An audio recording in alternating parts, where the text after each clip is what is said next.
Gene Hackman was more than a Hollywood legend. He was the kind of actor whose every on-screen moment commanded respect, acclaim, and a touch of awe. Yet, despite decades under the brightest lights, his exit from this world remains an unsettling mystery. It wasn't a peaceful, dignified farewell attended by adoring fans. Instead, what authorities discovered behind the doors of his silent home defied explanation. Bodies undisturbed for days, a pacemaker eerily ticking its final record, a loyal dog locked away as if someone had wanted to muffle its cries. What really happened in that house? How did 2 seemingly ordinary days stretch into a 9-day gap that no one can account for? Today, we're diving deep into the last chapter of Gene Hackman's life, a chapter that might be darker and more cryptic than any role he ever played on screen. Rumors swirl about a hidden pact, medication mishaps, and even a potential outside force that left no trace.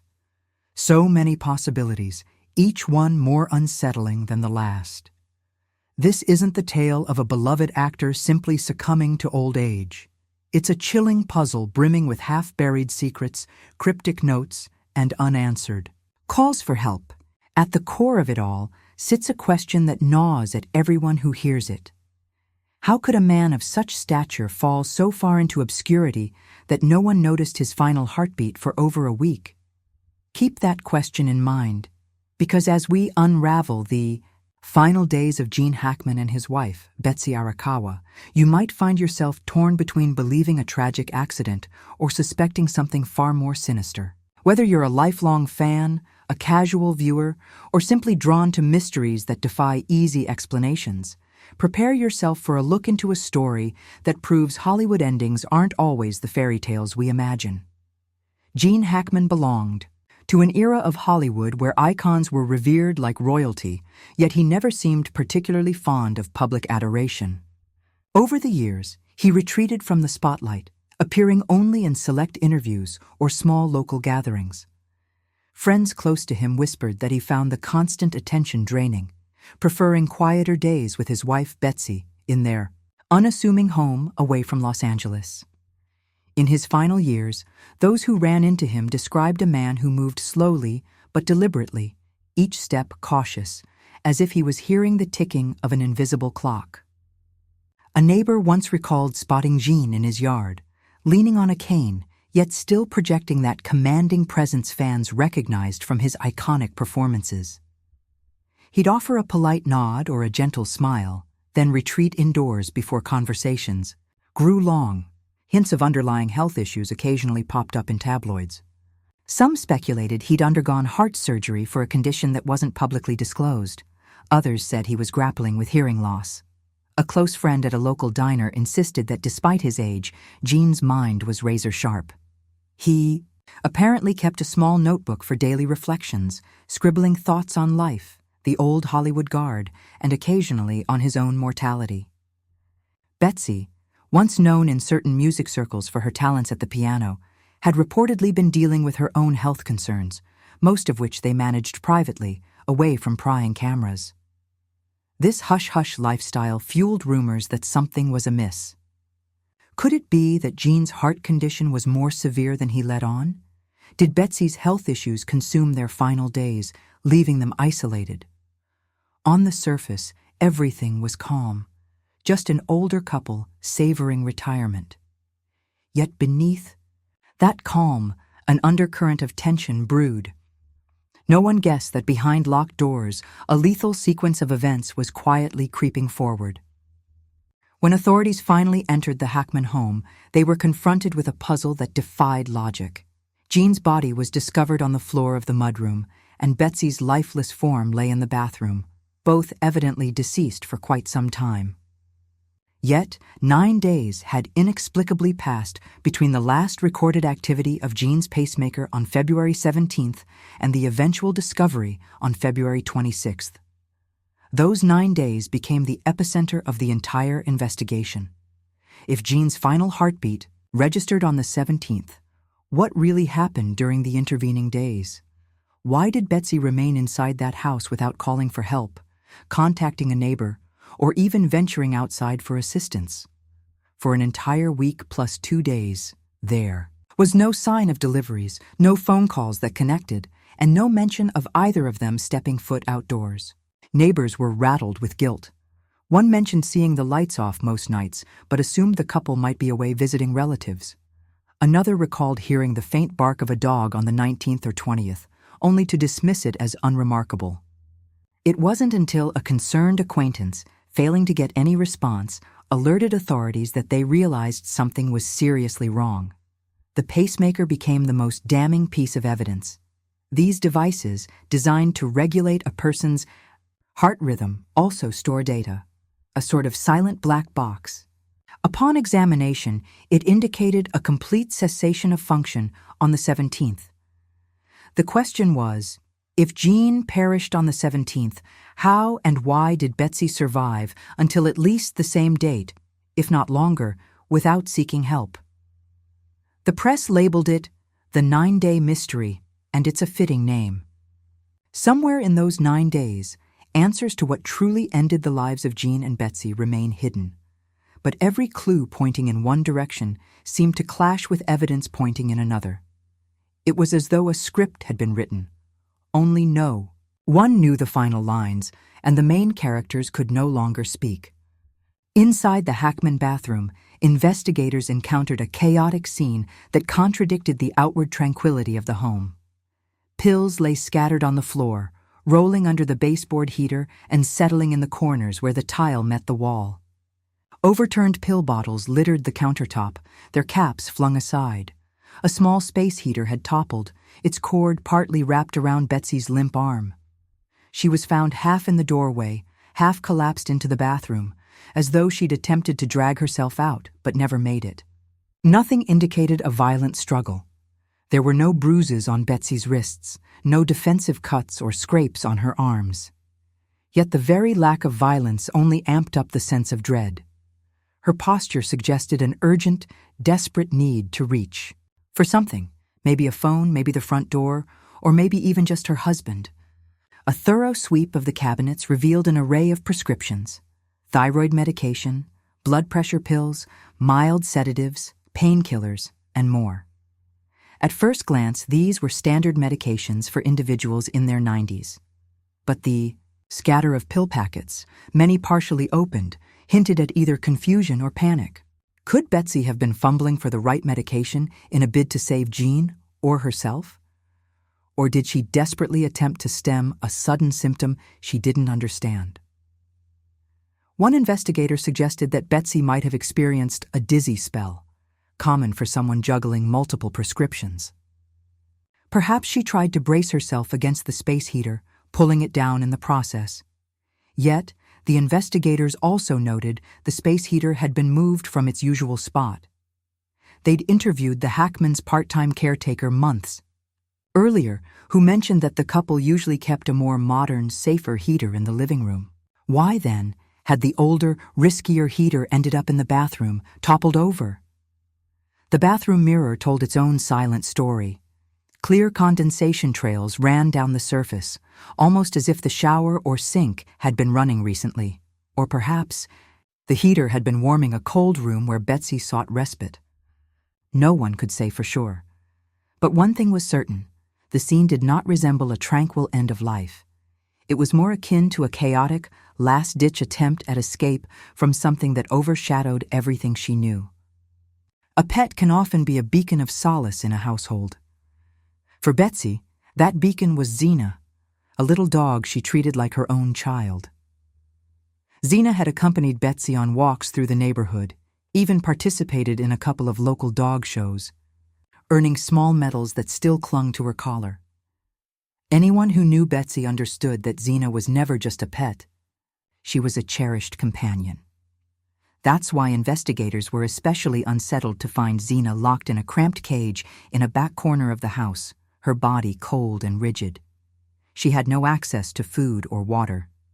The door was latched shut from the outside, contradicting any notion that Xena might have accidentally trapped herself. It looked deliberate, but who would lock up a beloved dog and then leave it to starve?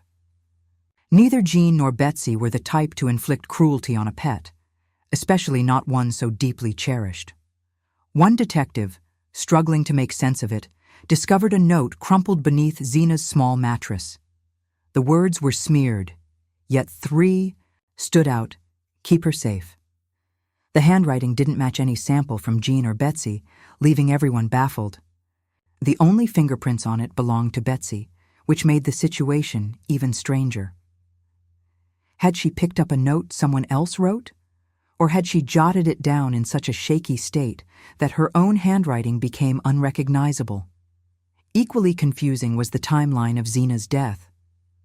Veterinarians consulted on the case suggested the dog hadn't been dead as long as Gene likely had, but pinned down a precise day proved difficult. The difference of even a single day begged monumental questions. Did Betsy lock Zena away before or after Gene's final moments? Did someone else intrude and confine the dog, possibly to keep it from alerting neighbors?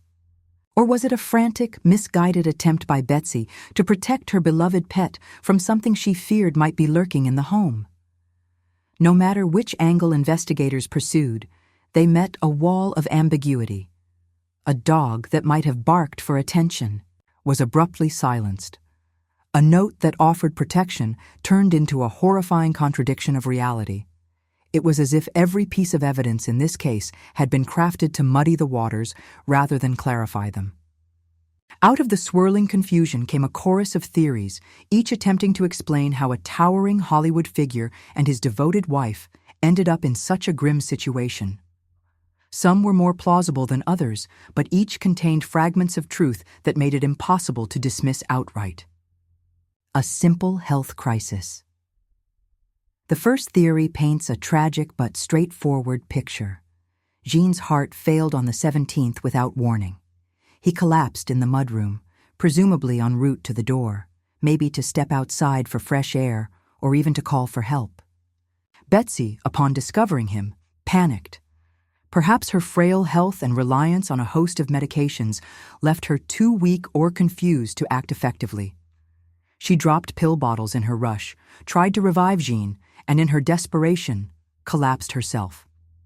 But this theory struggles to explain why 9 days passed between Gene's pacemaker's final signal and her body's discovery. Could she have lingered alive for several days, slowly succumbing to dehydration? If so, why was the dog locked away? And who wrote the note? Medication mistakes or covert poisoning? Another angle points to the possibility that the Hackmans fell victim to a lethal combination of prescriptions, accidental or otherwise. Overlapping medication can trigger severe side effects, from arrhythmias to mental disorientation. Yet some whisper it wasn't an accident. Were they targeted by someone with knowledge of their regimens, slipping a dangerous dose into their prescriptions? Friends say it's unthinkable, given how private and uncontroversial the couple was. But the scattered pills in the bathroom, some unlabeled, raise the unsettling idea that one wrong dosage can become a slow-acting poison, an unknown intruder. Then there's the more chilling claim that someone breached the house without leaving a single fingerprint or forced lock. The confiscation of phones, including an old tablet, adds fuel to the notion that digital tampering could have played a role. Maybe a sinister hacker who gained control of Gene's pacemaker remotely, shorting it out or manipulating its signals. It sounds like something from a spy thriller, but remote interference with medical devices has been an emerging fear in tech circles. If an intruder existed, why spare the house from ransacking? If theft wasn't the motive, what was? A quiet pact, a hush-hush possibility, is that Gene and Betsy decided to leave the world on their own terms. Advancing age, compounding health issues, or emotional burdens might have led them to plan a mutual final exit. But the 9-day gap remains puzzling. Did one pass away sooner than planned, leaving the other alone in agony, forced to face their arrangement under horrific conditions? Or did the plan fail in a way that left them both suffering longer than intended? Dark cover-ups. Looming in the background are the conspiracies, hush money from a certain corner of Hollywood, property disputes, or hidden beneficiaries of the couple's will. Some argue the bizarre circumstances served as a curtain for a deeper plot, maybe an inheritance battle or an insurance claim. Others question if the government or a private party wanted something from Gene, who'd once been rumored to have knowledge of old Hollywood secrets. Without concrete evidence, these remain in the realm of speculation. Still, the phone confiscation and a locked cage dog remain seeds of suspicion that can't easily be dismissed. Each theory attempts to fill the yawning chasm between February 17th and February 26th. Yet each one stumbles over contradictions. A locked door here, an unread text message there, a note that shouldn't exist. The more you look, the more the puzzle resists a clear solution. As if the known details weren't unsettling enough, additional rumors have persisted. Some revolve around finances. Gene Hackman was said to have set aside substantial savings and possibly had a large insurance policy. Who stood to gain from his passing? There were no immediate relatives in the picture, and Betsy had no children of her own. Could a hidden heir, a distant relative, or an opportunistic caretaker have orchestrated events? Other speculations center on Betsy's reported contact with an old friend who worked in the tech industry. Could there have been conversations about the vulnerabilities of medical devices, including pacemakers? One unverified account claims that a month before his death, Gene's pacemaker was malfunctioning, prompting a remote diagnostic check. If that's true, it might open the door to the improbable but not impossible scenario of digital interference. Still another cluster of rumors involves Hollywood's old guard. Gene Hackman, with a career that spanned decades, might have known secrets that certain people would prefer remain buried. There's nothing concrete pointing to a blackmail scenario, but in an industry known for burying inconvenient truths, such whispers can never be entirely ruled out. Could the threat of exposing these secrets somehow tie into his demise? Skeptics dismiss this as outlandish conspiracy talk. Yet the silence around his final days, the abrupt isolation, and the sheer oddity of the evidence make it difficult to ignore any possibility outright. Then there's a simpler, if still dark, dimension to consider: elder exploitation. Did someone from their circle, maybe a distant acquaintance or unscrupulous so-called friend, insert themselves just enough to manipulate their finances or push them toward despair? Investigators found no direct sign of financial tampering, but the incomplete phone records left many questions. Could calls have been erased or disguised? Could urgent pleas for help have been intercepted? With each new thread, the tapestry of speculation grows, and the notion of a random tragedy recedes. People want answers, but in the absence of conclusive proof, theories will continue to multiply. Walk down the quiet street where the Hackmans lived, and you'll see a row of modest houses with neatly trimmed lawns. It's not the kind of place that invites macabre speculation. Friendly neighbors chat over fences, cars pull into tidy driveways, and life goes on undisturbed. Except for the one house that stands empty now, sealed off by caution tape for months. A few neighbors reported hearing faint noises or seeing a dim light late at night, somewhere around the 18th or 19th. One swore he heard what sounded like a thud, followed by a single bark, but he attributed it to wildlife or a stray dog. Another neighbor insisted that on the 20th, she noticed the Hackman's porch light was on when it usually stayed off. Did Betsy, still alive and disoriented, switch it on as a signal for help no one recognized? Or was it an automatic timer Gene had set days earlier? Medical reports also stirred confusion. Betsy's official time of death was listed as uncertain, with an estimated range of 2 to 5 days before discovery. That puts it anywhere from the 21st to the 24th. That's quite a window.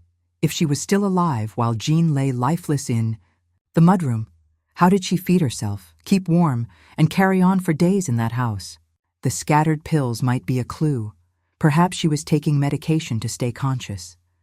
But then the locked cage for Xena looms large. Even in the throes of panic, would she really confine her beloved pet without food and water, guaranteeing its demise? What about the phones? Every device was seized by law enforcement, and official statements said it was standard procedure. Yet rumors persist that the data from those devices didn't match the official timeline. Some records appear to have been wiped, while others indicate calls that never showed up on phone bills. Officially, these are labeled as inconclusive findings. Unofficially, they fuel the theory that external tampering or an active cover-up was in play. Further muddying the waters is the caretaker who used to drop by once a month to assist with errands. The caretaker was out of town during this time frame, which might be a pure coincidence. But the caretaker also admitted in an offhand comment that Gene once joked about the potential for someone messing with his pacemaker if they had the know-how. It was said in jest, but now, in hindsight, it feels more like a dire premonition. Every piece of evidence stirs up more questions. A locked cage with a heartbreaking note, a toppled heater in the bathroom, the 9-day chasm that no one can fill. For many, the deeper they probe, the more they become convinced that something beyond a standard tragedy transpired in the Hackman home. Gene Hackman once commanded entire movie screens, mesmerizing audiences with roles that left them breathless. Yet, his final act unfolded in a hidden chamber far from the applause, ending in a tableau so grim that it scarcely feels real. In a matter of days, the man whose presence once defined an era vanished without fanfare, leaving only disordered pills, scattered theories, and an unsettling hush in the corridors where he took his last steps. Was it the heartbreak of a pair, of aging souls failing to reach help in time? A sinister force that exploited their vulnerabilities? A web of Hollywood secrets that closed in on them at the most defenseless moment? Or did they chart their own end, one heartbreak after another, until there was nothing left but silence? The world may never know the absolute truth. Like so many Hollywood tales, there's a powerful aura of mystique around Gene's final days, an unsettling sense that we've only glimpsed the edges of a much darker tapestry. Investigations will likely continue behind closed doors. Autopsies and toxicology reports may surface in partial form. Conspiracies will abound. Friends, family, and fans will debate every last scrap of information. Yet at the heart of this enigma stands one undeniable fact.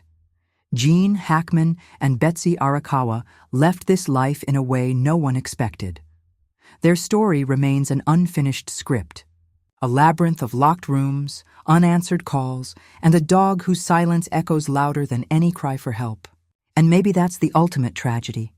Even in our hyper-connected modern world, it's possible for two people, no matter their fame or accomplishments, to slip quietly off the radar, concealed by the walls of a single home, their secrets sealed forever in the silence that follows. If there's one thing we can learn from this, it's that sometimes the loudest screams are the ones no one hears. The final pages of Gene Hackman's story serve as a stark reminder that true darkness often thrives in the void where we least expect it.